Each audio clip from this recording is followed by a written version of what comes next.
Hər vaxtınız xeyir. Bugün Excel-də, daha doğrusu yenilənmiş Excel-də, yəni 2021 və daha yeni versiyalarında istifadə olunan XLOOKUP düsturundan danışacağıq. Yaxşı, bəs bu düstur nədir, harda istifadə olunur?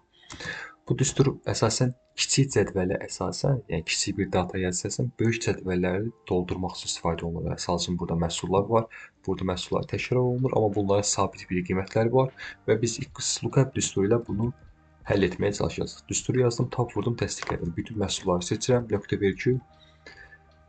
Gəlib deyirəm ki, bu məhsulları axtaracam. Axtarış datamız haradır? Burada. Burada axtaracam, .virgül mənə bu qiymətlər lazımdır. İstəsəm əgər burada enter vurarsam bütün məhsullar da olacaq, amma olmayan misal üçün məhsul, saat məhsulu misal üçün burada yoxdur. Buna artıq yeni bir funksiya daha əlavə edirik. Baxın, if not funksiyası. Burada dırnaq içində yazırıq ki, yeni məhsul. Artıq olmayan məhsulları bu formada biz yeni məhsul olaraq göstərə bilərik.